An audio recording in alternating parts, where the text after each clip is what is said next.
Welcome back, Power Trip Morning Show. Mr. Mussman. Hello, what's going on, guys? I can't remember. How much younger than me are you? What are you? I'm 51. I'll be 51, 52, coming up in November. Write that down, Ben. November 18th. Give me something November 18th. Yeah. I'll put that in my calendar. Thank you. Maxo and I just watched a trailer for a documentary about the 1980s, and it's there's whatever, but it's a 3-minute montage of everything 1980s. Oh, sweet! It's the craziest thing, man. To sit there and watch that, and like all those things. That is my. I mean, in 1980 I was 10. 1989 I graduated high school. The 80s were like. I can't. I mean, every part of this. That was like. What a cool decade to be a kid. It was great. It was awesome. It was awesome, man. Yeah, man. I mean, everything like the MTV, Nintendo, right? Saturday morning cartoons. Everything. The toys. The whole bit, man. Van Damme. So many cool things. Yeah, Van Damme. Van Damme. Yeah, right. Van Damme Wales. The Chicago Bulls. Miami Vice. Miami Vice. Steven Seagal. The A-Team. The 18. Oh, Airwolf. Back to the Future. E.T. Nintendo. Is Indiana Tear down that wall. Indiana Jones? Is that the Yeah. 80s too? Yeah. Oh, absolutely. Yeah. The Oh, Breakfast it was Club. Yeah, every John Hughes movie. Everything. Yeah. Yeah. Yeah, I'm reading about it's a Kickstarter thing. They're trying to get the funding for that movie that trailer that we just watched. Makes you feel old though, and that they're like, Paco paid they're for going to it. make a documentary about like when your favorite years were as a Yeah, kid. your whole childhood. And you're just like, oh, that's awesome, but also painful. Yeah, but know. everything makes me feel old. So it's okay. Flight of stairs makes me feel real old. Oh, Moss. All right, should we do the news? I think we probably should, because it's sponsored by our dear friends. This is KFAN News with Chris Hockey, presented by the St. Paul Saints. Yes, the St. Paul Saints gave up 13 hits during a 7-4 loss to Syracuse at CHS Field. 27-35 Saints visit Louisville tomorrow. We'll let you know when they're back in town. Don't forget, Wednesdays with Bernie coming up real soon with the Power Trip Morning Show. More on that here in July. All your tickets and all the info at saintsbaseball.com. Thank you, St. Paul Saints. Good morning, guys. Morning. Hey? Apple will be showing off what's in store for their product line today at the Worldwide Developers Conference. No word on what's exactly on the table this year, but the notoriously tight-lipped tech giant is expected to focus on integrating artificial intelligence into its software. The event will live stream on YouTube, Apple's website, and Apple TV. Am I the only one that's confused of where the line is for AI? What is AI? What really is an AI? Do we just call it AI because it's just trendy?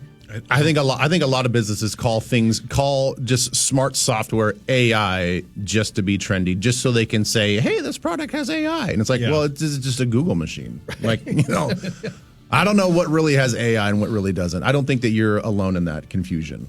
Yeah. Every time I hear it, I'm just like, is it really AI? Mm-hmm. And do I even know what AI is? That's how it all begins. Right. You're already in the Matrix. You're already one of Moss. us. Yeah, Yeah. welcome. You know what? Don't wake me up. I like it in here. Or before you go. A mountain landslide has shut down part of the main road to Jackson Hole, Wyoming. Have you guys seen the video of I this? saw that. Wow. Yeah. A section of State Route 22 that winds through the Teton Mountains between Idaho and the town of Jackson caved in on Saturday. The Wyoming Department of Transportation says no one was injured when the section catastrophically failed and that the road had already been closed after a crack appeared on the highway days earlier. Road crews are working to build a detour around the caved-in section. I'm going to guess that's going to take a while. Mm-hmm. Wow. I noticed something about construction this morning on the way in, actually. It's everywhere. Yeah. It's everywhere. There's like one person doing the work and everyone's standing around, or what? No. No, you see those signs, that they indicate and they tell you, okay, coming up on June 11th, we're going to start doing this. And you read it early on, and you drive by it all the time because you've already read it. You don't care. You forget about it. Right. And then that morning when you're driving in, you're like, son of a bitch, when did they start this project? They didn't let us know. Yeah. Never let you know, Yeah. but they did. They did. I Sure know. did. They It just sure becomes white noise as you're driving by for Right. 2 weeks. Well, how about the Wait a opposite? minute. How many people? You'd have to be a psycho to put that in your calendar, Right. right? Like to set yourself like an alarm or Correct. send yourself an alert. Hey, Don't Siri. drive on 169 tonight because it's gonna be. Oh God! Everybody does what you just did. Yeah. Right? You just wing it. It You're like, oh, sucks. God, detour. Okay. I don't know of a road that is not under construction right now. It's pretty damn close. I mean, this is the season. My street's not. I don't know, you guys, if you want to throw that in there. Your street's not? Yeah, the Okay. street that I live on is not I under can't get construction. anywhere on that street, though. That is true. It is a dead-end road. It is. 169, completely a mess. Yep. 94 getting to St. Cloud, just shave every hair off my body and make me eat it. When are they ever going to finish that area? Jeez, just take a different route. Yeah, don't shave your body. And then There eat is it? no different route. The only way to get to St. Cloud is 94. Because 10 is a non-starter. Yeah. Try going up 10 once in your damned life. Yeah, you're going to have some Shave time on every- your hand if you want, on your hands if you want to go up 10. Ridiculous. Yeah. I have to get to St. Cloud tonight for a show. I left yesterday. Yeah, you should. You're on A that Zach series of plan. shows there too. Yeah. Mhm. Oh, good for you. Yeah, thank you. I do love that in the last couple of weeks, now everybody is trolling Zach by just saying, like, hey, I'm driving to Duluth. It's going to take me 10 hours. I'm taking Zach's path. That's just a new thing now. If you drive slowly across the country, it's the way Zach did it. I don't know who you're referring to. Zach Halverson, remember him? Who? Is he dead? When is he coming back? I think he's back gone again? Wednesday. Who in the hell is Zach Hobbs? I think Wednesday. He's still in Vegas. Not bad. So he's done with this trip. He's done with the charge challenge. He's done Then he with took the challenge. vacation. He was back Wednesday. No, he's and- back Tuesday, left Wednesday. No, yeah, you're right. Yeah, and then he flew to Vegas on Thursday. Wouldn't you think, as a good company guy, that you would actually speed things up so that way you get back and then it's not like, hey, I came back for a day and then left again. I don't know what you guys are talking That's about. exactly what he did.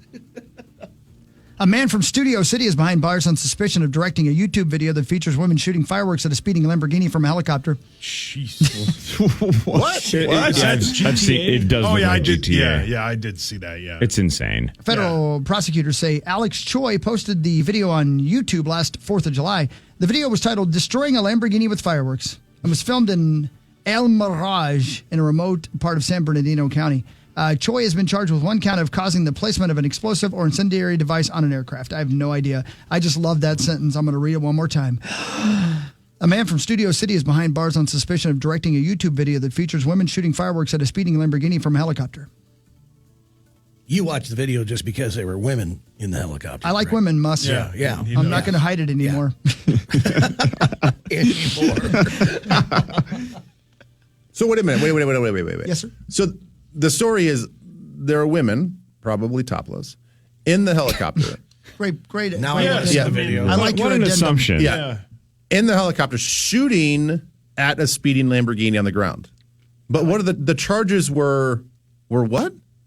That he was shooting at? Having explosives and incendiary devices on a helicopter. Okay. I thought it was like basically he got charged for shooting back at the helicopter. I'm like, wait a minute, they're shooting down, right? Okay. Yeah. Gotcha. That's kind of a fun deal, I It guess. seems like it might be fun. I don't know. I don't know. That whiteboard mentioned there must be like one of the weirder ones. So when you're just sitting there going, what else could we do? Yeah. Right. Well, we get a Lamborghini. Okay, go with it. How about a helicopter? Maybe. Chicks. Yup. Yep. Fireworks. Yep. Yup. Let's do it. Done. Hey, look, it's better than these idiot YouTube people just walking around these random streets like punching people and like robbing people or setting people up to, strangers to be in these videos and like assaulting people. I don't know. If you want to shoot your own Lamborghini from a helicopter that you rented, go right Is that a ahead. euphemism? Yeah. Sounds like it. More of the Power Trip Morning Show after this, including Sauce with Sports. Muss is here. Ben Lieber is here. This is the Power Trip Morning Show on the Fan. Hailed as the nicest man in stand-up, 2021 Grammy-nominated comedian Nate Bargatze is headed to the State Fair Grandstand. See him on the Be Funny Tour when he takes the stage on Saturday, August 24th. Limited tickets are still available. For more info and to secure your tickets, head over to KFAN.com, keyword calendar. But caller 11 right now will secure yourself a pair of tickets as well as State Fair admission. Call 800-320-5326 right now. Nice. I love that guy. Bargatze coming to the State Fair. He's super funny. That's almost enough to get me to go to the State Fair. Almost. Don't be crazy. Yeah. I don't know if I'd make another special appearance to it. Right. The 12 Days of Hell. Hey, we got Winstock this weekend, Mussy. You ready? Yeah, it's going to be an awesome, man. The first one, I right? love it. Yeah, first fest of the season, and you got Jason Aldean and Cole Swindell, and let's see, Sarah Evans, so that means Marnie's going to be there. Yeah. Marnie's actually going to go on stage, and she's going to interview Sarah. Is backstage. that right? Yeah, and she was talking to me on Saturday at an appearance we were doing at Shields, and she was just like, okay, so what do I do? How does this? And I'm like, my God, you're on television all the time. You interview all the time. You're going to be fine. You're going to be better than us at it for crying out loud. But no, it's going to be great. And then your plan. Yeah, we play Friday. Yeah, we're the first band on Friday. Nice. So it's a good lineup. Yeah. Good lineup. So. Yeah, and I love that festival. It's just fantastic. It's just a 2-day festival. They did it right. And it goes for a good cause, too. Yeah. Hell yeah. For rock and roll. Yeah. Yeah. Hell yeah. Okay. It's time for Fan 5 on the Power Trip, presented by All Around Property Preservation. Okay. Thank you. All Around. The Minnesota Twins snapped their 5-game losing streak in a big way yesterday. They were tied 4-4 with the Pirates in the top of the 10th when the Twins scored 7 runs in that inning to beat them 11-5. The Twins are now 34-31. They battle the awful Rockies tonight at 6:45, and that is Twins News brought to you by Quantum Fiber. All right. Go Twins. I think our bet's going to be really close. I forgot what the number was about. I forgot what it was too. I took the positive side of that, right? Yeah, I took the over. Yeah. Yeah. Did you guys see the bit about how I've made the most bets on the show and I'm only down $3? Is that Archer right? Betts tweeted that. Yeah. Is that right? That is sweet. What an odd number. Congratulations. $3. I got to be down the most. And if not, I'm about to be more. Well, right? I have to be the biggest loser in so many ways, but definitely financially. I think I got to be last. Well, I don't know. Maybe Betts can post the entire leaderboard. he died. He died? Yeah. All right. Maxo, the Celtics beat the Mavs 105-98 to take a 2-0 series lead. Jaylen Brown had 21, Tatum had 18 for the Celtics. Luka had 32, but Kyrie's had a bad first 2 games. He had 16 last night. The Celtics are now minus 900 to win the series. Oof. Game 3 is Wednesday in Dallas at 7:30. Dallas is minus 1.5 for the game. Yeah, like Corey said earlier, Luka was just absolutely on fire to start the game, but that's kind of his MO lately is that he starts off really hot and then just kind of fades away and then tries to get it going again in the fourth, and he just hasn't been getting a lot of help. Kyrie's been brutal. I think he's still winless against the Celtics ever since he left the team. He's like something like 0-11 or 0-10 or something. Like it's ridiculous. So Luka's just not getting any help in the Celtics, man. They're just such a good team. It was Drew Holiday killing them yesterday. Yeah. Like it wasn't even Jason Tatum. I mean, yeah, he had 18 and he had 12 assists, but that's the thing is that the Celtics aren't forcing it. They're not it's not Jason Tatum and Jaylen Brown versus Luka and Kyrie. It's all of the Boston Celtics versus Luka and Kyrie, basically. And the Mavericks defensive scheme just doesn't really work against Boston because if they sag off, then Boston they have shooters. All 5 of their players can shoot from beyond the arc. They shoot the most threes. They make the most threes, and they're just absolutely killing Dallas. Dallas just can't rotate. There's so many different plays where there's a Celtics player just wide the bleep open, and it's just again it's super repeatable. It's not even hot shooting. The Celtics were brutal. They made 1 3. Their very last shot of the first half was their first 3 of the entire first half. So they're just absolutely killing them. And also the Mavericks can't make their free throws. Had they made their free throws, they would have won the game by 1. But Luka's just not getting a lot of help, and the Celtics are doing the little things better. I got a couple angles on this. No. Ooh, a couple. Basketball, I'm a huge fan, but and I've never really been a fan of the Celtics, mostly because, going back to the 80s, man, the Lakers, Celtics, I was a big Laker fan and loved it. So it's hard to cheer for them. But because they're kicking the crap out of Dallas right now and I hate Luka, that is just making me very happy. I am enjoying that immensely. And Porzingis. Oh, poor thing, guys. Every time I hear his name, I giggle a little bit because it reminds me of a little kid who named his pee-pee because he didn't want to say a bad word. So he called it a zingus. Yeah. So like, if he got hit in the pills playing dodgeball, You need professional help. oh my zingus Lord, hurts. Zingus. Zingus. Makes me laugh. Yeah, what? You didn't name yours? We had a neighborhood kid that named his pooter. What? His pooter. All right. His pooter. So if you got hit with a baseball, God, on a bad Owatton hop, is weird. Yeah. he'd be That like, sounds like more like your butt. All right, I want Just the pooter. 5 of you to work together. Right, all 5 of you. Normally we make Even after Parrish. that story?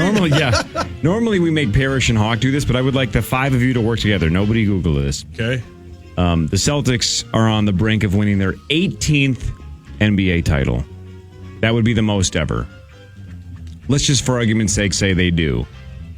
Who are the other 4 teams that have 5 or more? Well, the Lakers. Lakers. Those are the 2 obvious ones. They both have Bulls. 17. Lakers, Bulls, Yeah, Spurs. The Pooters. How many of the Heat have? The Heat have 3. The Knicks? The How many of the Knicks? 76ers. The 76ers might be on there from back in the day. Houston As a has group, I want a 2. final answer. The Bulls have 6. The Spurs have 5. The Lakers. The Lakers. Lakers and Lakers. Celtics, 3. but there's one you're missing, and I need a final answer from the entire team. I'm going to say Charlotte, but you guys can go ahead and take this one. Detroit has 4. Yeah, Detroit. Yeah. oh man. San Antonio? It's not. It's Wait, you not said the that one. Trailblazers Yeah. back Sorry. in the day, is it? No, it's not Portland. They I had 2. think Seattle has 1. You said Detroit. We're forgetting somebody obvious, obviously. No, they only had 4. You said the Pistons, right? Anybody in Houston or Texas any good? No. Well, the Rockets have Yeah. 2, I think. The Nets. Philadelphia? Yeah, Philadelphia. That It's might got to be be the one. Philadelphia or Detroit. Oh, wait. The Lakers. Minneapolis Lakers, though. Does that count? Yeah. Oh, never mind then. All right, Max, we're going to give you the final. We're going to give you the final. Maybe Detroit. It's gotta Between Philly and Detroit, Yeah, flip a coin. I'm gonna go with Detroit. The Pelicans. The Sixers and Pistons have both won 3 titles. Chris was right. You're forgetting an obvious one. 7 championships for... Hold on. We can figure Wait, this out. everybody's yelling at the radio right now. We're so why sorry. am I We're a bunch of blanking on idiots. this? This is a sports radio station, and we don't know said sports. the Yeah, this is the 3rd Trailblazers, most right? ever. 7. Okay, everybody be cool for a second. You guys can do this. This is a sports leader. Oh, is it the Knicks? We said the Knicks. No, Never mind that. They haven't won in like 50 years. I'm thinking of big cities. Big city. And now I've Maybe we need to think of myself. You're small. gonna kick yourself. Maybe we need to think of Hold on. small. No, And I hope you I don't already kick said that myself. That hurts real bad. Which I don't conference? think so. I don't think anybody's even said it in passing. Which conference? Which is, I don't. If somebody said it, they said it Don't tell them quietly. a conference. Don't, Oh, don't wait, cheat. wait. Don't cheat. I'm I'm looking at the. Steph and those guys. Oh yeah, Golden duh. State. It's the Golden Warriors. State. Yeah. Okay. Duh. Yeah. Yes, you did oh my something God. right. Oh my God. You saved us much. You saved us. I know That was- basketball, baby. That was obvious. Wow. Yeah. How did we not Mr. think Muffin. about Golden State? I didn't think they I was won that thinking anymore. only East Coast. I was thinking I'm like Atlanta. Who would be? Well, they won 4 with Steph, and then they won 1 back in the day, right? Or no, they won several back in the day. 4 with Steph, but then they also won in 47, 56, and 75. Oh, okay. Yeah, those Yeah, don't- yeah. those don't count. Only That's if she's before 5'3". the world began. You know what's crazy? If you just look at like results by team, right? Just, there's a couple of teams like the Kings in 1951. That's their only final, so they're 1-0. The Raptors are 1-0 in 2019. Nuggets are 1-0 2023. So there's a handful of teams that have a 100% win percentage. Then you start scrolling up. The Chicago Bulls are 6-0 when they make it to the finals. Wow. All 6, of course, with Isn't Michael the Jordan. bit that LeBron or Jordan has never been swept in his career? I think he Don't know. didn't he. Did he get swept by the Celtics when he was a youngin? Oh, I think the bit is that he's never been to a Game 7 for sure. I don't know if he's ever been swept. Don't know. The U.S. Open starts this Thursday at Pinehurst number 2 in North Carolina. Scotty Scheffler, according to DraftKings, is plus 280 to be the winner. Wow. That's So it's basically incredible. 3-1, which Yes. is just a number that we just haven't seen since Tiger. It's insane. He won yesterday. Yeah. Just casually. Well, is his, actually, he was plus 2 in his final round and Yeah, still but he won. And Morikawa, who's having an awesome year, just can't quite snipe Scotty this He year. had a that rough is- start. That is his 5th PGA Tour win of the year, Scotty Scheffler. He made a little over $4 million or whatever for the win yesterday. He's now over $24 million this season, already breaking the PGA Tour season's earning record, and it's June. How many? Damn. Amazing. Gonna have to You may arrest have him said this, again. Corey. I apologize. He's won 5. Mm-hmm. He's maybe played in 8. Yeah. I mean, he's Yeah. So you're about right there. right. Yeah. That's why he's the ghost on Wednesday. Are you in? I don't know. What do you mean? God, we're losing everybody. That's all right. The Vikings' final OTAs, Ben, is today through Thursday. The Vikings will then be off until late July when they start training. More on that in Vikings news in a moment. I've got some audio for you guys. Okay. All right, let's do that next. Power Trip Morning Show with Vikings news right after this on The Fan. Good morning, everybody. Power Trip Morning Show. Lots going on in our little world. Got a little game for you guys a little bit later here. We're going to play hell yeah. a little movie game a little bit later with everybody before Ben gets out of here. Because I like games. So we'll do that. But right now it's time for some Vikings news. Because we love the Minnesota Vikings. We are your Minnesota Vikings morning show. We got it covered like a blanket. And not one of those blankets with holes in it. News on the Power Trip, presented by Radco. I think you, Radco. You mean an Afghan? That's the one. I don't understand Afghans. Why do they exist? They have holes in them. If I had girls The over blanket. in high school, my mom would take all the solid blankets out of the TV room and just put in the Afghans. Yeah, right. And then so that way she could actually see what's going on underneath the blanket. Oh, she Make liked to sure watch. Yeah. God. No hanky-panky as she was doing 80 loads of laundry. I bet she didn't know she was raising Casanova. I bet you also didn't know how often when she left the room you'd stick it through. Hey, look at him. Yeah, tie down. Hey, look, he saw a shadow. And he's back. And he saw a shadow again. And he's gone. Flag post. Just me? It's like whack-a-mole at Chuck E. Cheese. Yeah, you be careful. You can call it what you want. Don't whack it too hard. I think if you're a parent, you just don't even offer a blanket at all. If you say, we're going to go down to the basement to watch a movie, I'm like, cool, I'm going to take everything that you can cover up with out of there. Yeah. Obviously, We'll we all turn the heat parent up for you if you differently. need. Turn up the heat to like 90. Ain't no blankets. Yep. My dad opened the door and threw some magnums down. Who was that for? Right Ice in your cream? dreams. Lexington Steel lived in your basement? It keeps falling off. What good's this going to do me? Is it going to rain outside? Oh, there's Curtis Enos hanging out of your house? You put your bag to lunch in there. You mean people actually roll these down? I don't know what that means. Think about it. You're getting ripped. God, we're childish. Who is? Who is? The Vikings. Who is? The Vikings. Here's the thing about the Vikings, guys. You know, every year you see new players, and you're like, well, who's that dude? It takes you a minute. Well, here's a guy who doesn't have a new name, but he has a new number. Be careful. Ivan Pace isn't wearing the same old jersey. There's not much you can do in the offseason for training my. Wait, wrong one. Here you go, Ivan. It was a dream come true, man. I came to the league 1-0, and then Marcus came in, got it, and then now he gone, and I got it, so got to wear it with pride. My number was 5 growing up all the way through, and then freshman year happened. Somebody had it as a senior, and then the next year, 0 opened up. I was like, I want that number instead of 5, so 0 stuck. Yep, he's going to be number 0 this year, Ivan Pace. Story. I love that dude. Yeah, like that guy. dude. He's been working on training his eyes, Ben. Talk to me about this after the soundbite. It's not much you can do in the offseason for training my eyes, but just watching film and seeing how people act, because it's a whole different game when you're in the field and everything's going live. So I feel like I got real good instincts in the game, so that's where mine come from. What's that mean, Ben?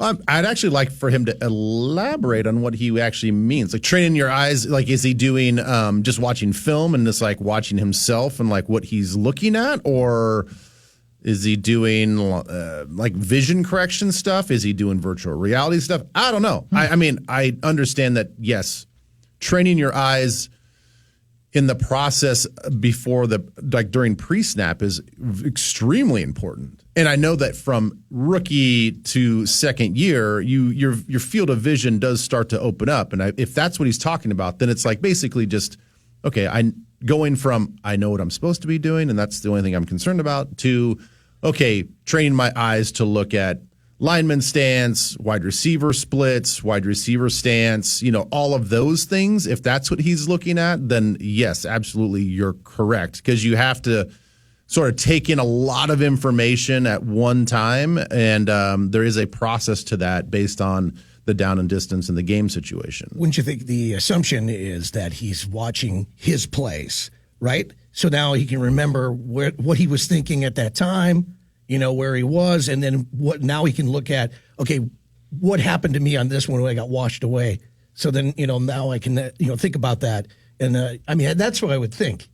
Yeah, that's a part of it. That's not necessarily training your eyes. That's just like coaching yourself. That's like, okay, I remember this play, and what I didn't understand was the running back split away from the quarterback. That's probably going to tell me this going next time. This is like, I didn't realize after watching the film back that this tackle was kind of giving me a tell on like what the play was. So like, yeah, that's specifically the eyes stuff. I don't know. That's just really just self-scouting, just to understand your mind. Yeah, how I can play this play better, and what are they showing me that can give me that tip and that tell before the ball snapped. Ben, how often did you notice, or did somebody in the film room notice something a quarterback did or a running back did that was a tell that you could actually all use? the time? Happened all the time, right? All the time. That's why I think.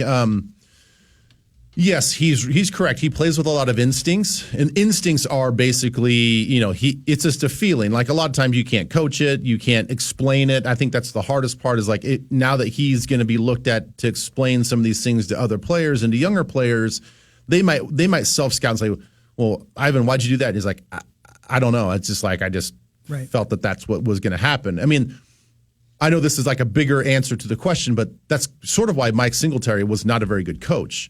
A lot of his game was instinct. He was a known terrible coach, and a lot of players like he didn't know how to communicate what he knew and what he did into teaching other people. He wasn't a teacher. He was just like, well, I just know how to go out and make plays. See, that makes the most sense to me, Ben, because it would be so frustrating to be a guy who does things on instinct, and you're like, why can't you do that? I can. Exactly. Yeah. Exactly. And so I think that knowing himself and knowing that he's got to work on all of his like little deficiencies and stuff is like, okay, well, I know that I'm instinctful, but now I got to figure out the bigger part of the process. Like, how can I help my instincts out by maybe just giving myself a half a step or a step quicker reaction to what I think is going to happen. And that's just all reps and education. And just, like you said, going back to the original question, it's like your position coach, your defensive coordinator, just seeing things that you're not seeing because they have so much more experience as well. Ben, is there one tell from one famous player that you remember off the top of your head? No, I would say the one thing that the one tip and advice that pretty much always stayed true is on certain down and distances, the split by the running back always told us what was going to happen. Tell me what you mean. So let's just say you're in a gun situation, not even a gun situation. Wherever the running back is, let's say the quarterback is under center and the running back is just a single dot running back. There's not a fullback behind him. Okay. Where his heels were, the distance from the line of scrimmage to where his heels were based on the down and distance told us it was going to be a runner pass. Because they're usually deeper. On a run play, they're usually deep. They're at 8 yards. If it's a play action or a passing play, well, they've got to be closer to the line of scrimmage because they have blocking assignments. So their heels are now going to be at 5 or 6 yards. Yeah.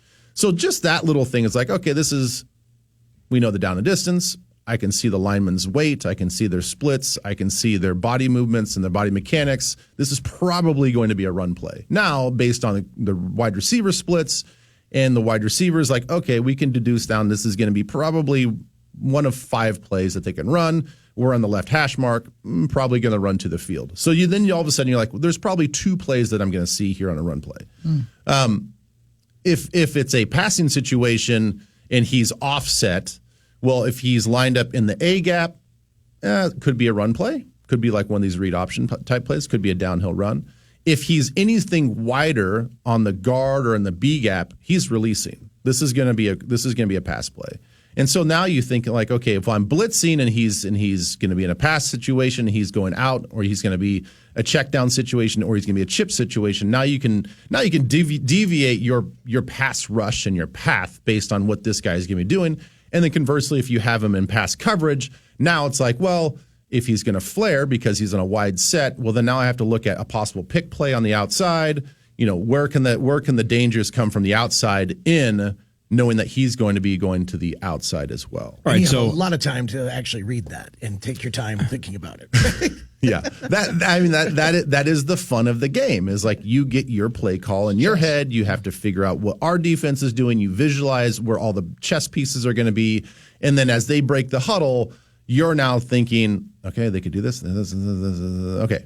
So since we're talking tells, let me make a poker analogy and tell me if this is right. Jesus. The best players in the world, though, do the exact same thing every single hand, right? They have a clock in their head saying, I'm going to take 15 seconds to make this decision, whether I'm checking, betting, folding, whatever it is. Get that looked at. It's the routine. So if you as a defender could see the depth of where a running back was lining up and it was that obvious of a tell, how does the other team not self-scout and say, well, that's so obvious. We're running it and look at he's 5.5 yards instead of 6 yards. We're tipping the hand. Isn't that a constant self-scout where you're looking back and going, buddy, you got to be in the same place every time? They do, but you can't. You can only fudge it so much because now you're limiting your player's ability to get where they need to go at a certain time. So if you need to be wider on this release because you have to get out to the flat or you need to chip this defensive end, if you're going to cheat it and be like inside more, that might work once or twice. But like they need to get where they need to go too. So yes, there is deception, and you're wrong a lot. I mean, you're just trying to minimize the number of mental mistakes you make before the ball is snapped, and they will mess with you. I mean, offensive linemen mess with splits all the time. You could give a tight, your feet tight, thinking it's going to be a run. They might do that, and just it's a pass play. Like they do things to throw you off as well. That's why it's a mental game. Another poker question. A lot of poker players wear sunglasses so you can't see what you're looking at, right? Mm-hmm. So how many running backs wear the visors just so they can look a lot and not tip with their eyes? A lot. And then that's why like as a defender, it's just unfair. It's another unfair advantage. If you can prove to the medical staff in the NFL that you need a tinted visor, and let's say you're a wide receiver or a running back, that's taking away what we can do as a defense, which is look at their eyes. Because we look at their eyes as well. I mean, when they break the huddle, now it's a little different in the NFL because they're taught that like, hey man, they're watching your eyes, they're watching what you're doing, and that's why a lot of running backs now they go through the same process. No matter where they line up, they're always going to scan the defense from left to right, right to left, and then they're always going to go. Their head's going to go back to center. Because they don't want to be looking at the hole they're going to be running at. They don't want to be staring at the guy they're going to be blocking. In your process of like doing your normal scanning of the defense, you want to make it look the same every single time. And if you don't, and that's why guys that's why the game gets mentally fatiguing, is because like sometimes your process breaks down because you're tired, you're injured, you're thinking about something else, you're distracted. And that little distraction can maybe help me, like, oh yeah, he's staring at this defensive end, knowing that he's got to chip this guy. So that's going to tell me something. What about false tells? Right? How often do they do something just to get somebody like you to say, I saw that, I'm going to bite on this? Quarterbacks do it all the time. So it is a chess game. Yeah, quarterbacks do it. I mean, but how often do running backs though do that, or is that not their job? Is that more of a quarterback thing? Running backs will do that too. Running backs will, you see them point. Mm-hmm. They'll like point or call somebody out or whatever. I mean, sometimes that's a decoy. Sometimes they only point when they're going to be pass blocking because they know that we're going to slide protect, and I got to be this end guy on the line of scrimmage to pick that guy up. So you might sometimes just point at that guy to let maybe the tight end or the H-back or somebody know that like I got that guy. Like we do that on punt team all the time. You're like you have to point out your responsibility. That's just an over communication thing. But sometimes you just you give false points. All right. How often do you have a game where you basically are just misreading tells all day long, and then you lose the game, and then you go home and you have to explain to your wife why you don't ever win? Just me? No, I think that might be maybe just you. I mean, I would say quarterbacks are the number one example of that. Like the whole Peyton Manning Omaha thing, it only was accurate maybe a quarter of the time. He just said it just to say it. But that's the consistency, right? Is if he says it every time, then you never know when it's live. Exactly. You never know when it's live. So that's why whenever we played Peyton, you'd never listen to what he said because he can distract you with all his verbiage, and you're like, oh man, he said Boston and they did this and they ran double slants over here. Well, he might say Boston 5 other times and they run other things. So you don't really know what they're doing. Different level. Yeah, that's pretty cool, man. That's cool. Here's Josh Metellus. He likes the OTAs. That's why this time for me is special, because this way we lay a lot of the groundwork of what's coming this season. I know last year this time, I was all over the field and I seen myself into the scheme and, being with Coach Flo, building that relationship, it led me to the role I had for the team last year. So, this same thing, being in the second year in the system, being more comfortable with the coaches, being more comfortable in my role and who I am as a player, it's just good to see, how much a year can do for a player like me and my confidence. What is the difference between OTAs and mandatory minicamp other than you have to be there? The way I understand, not much. I don't think there's much. There's not a difference in structure, really. I think maybe I think you get a little bit more time on field in minicamp. No pads yet, right? No pads yet. It's still just helmets. Again, back in the day, mini camp was a higher intensity. We could challenge and have more competitive drills.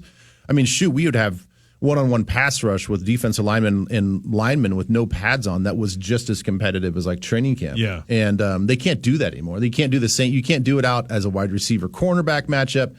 You can't do those things, which is really unfortunate because it takes away from the development of all these young players and really all the players. But I don't think, from a practice structure outside of maybe more time on field, there's not much difference. Yeah, what did we learn? Is it the first round of these practices where the coaches don't have any contact with them like the first That's like the first phase of offseason where they come in and it's just like running and lifting. The strength staff has them for the time that they're there, and that's it.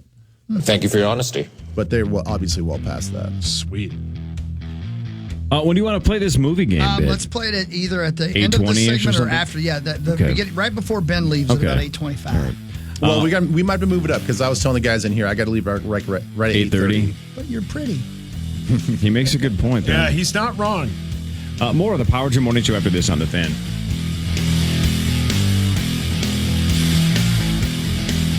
The Fan.